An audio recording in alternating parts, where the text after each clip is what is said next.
আমরা শুরুতেই বলেছি আওয়ামী লীগ তার নেতারা এবং আওয়ামী লীগের যে লোকেরা জনগণের উপরে এই নির্বিচার হত্যাকাণ্ড চালিয়েছে তাদেরকে বিচারের আওতায় আনতে হবে। এবং যেভাবে পুরো দলকে তারা এটা ব্যবহার করেছে, দল হিসেবে দায় কতটুকু সেটাও বিচারের আওতায় আনতে হবে। এই বিচার প্রক্রিয়া সম্পন্ন হলেই কেবলমাত্র আওয়ামী লীগের ভবিষ্যৎ কী হবে সেটা নির্ধারিত হবে, জনগণ ঠিক করবেন।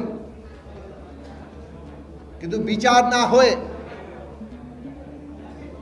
জনগণ তাদের ফ্যাসিস্টদের রাজনৈতিক তৎপরতা দেখতে চায় না। আওয়ামী লীগের পালিয়ে যাওয়া প্রধানমন্ত্রী শেখ হাসিনা,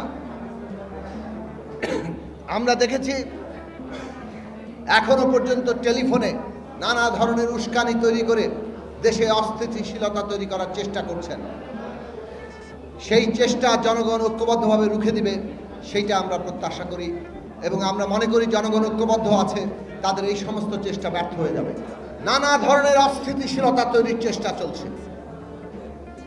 আজকে রাষ্ট্রের প্রতিষ্ঠান সেনাবাহিনী সহ অনেককেই নানাভাবে মুখোমুখি দাঁড় করানোর চেষ্টা করা হচ্ছে। এই ধরনের অস্থিতিশীলতা গণতান্ত্রিক প্রক্রিয়াকে ব্যাহত করতে পারে। সেই কারণে আমরা সকল রাজনৈতিক পক্ষ, সকল ব্যক্তিবর্গ, এমনকি অন্তর্বর্তী সরকারের প্রতি আমরা আহ্বান জানাবো, আমাদের সকলেরই এমন ভূমিকা নেওয়া উচিত যাতে গণতান্ত্রিক প্রক্রিয়া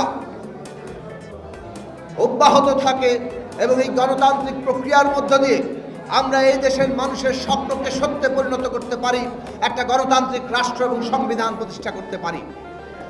অস্থিতিশীলতা কোনোভাবেই আমাদের কারো জন্য মঙ্গল আনবে না, বরং জনগণের স্বপ্নকে সেটা নানাভাবে খাদের কিনারে নিয়ে যেতে পারে, এমনকি খাদে ফেলে দিতে পারে। কাজেই যারা অস্থিতিশীলতা তৈরি করছেন তারা যাতে দায়িত্বশীল আচরণ করেন সেইভাবে আমরা তাদের কাছে আহ্বান জানাই।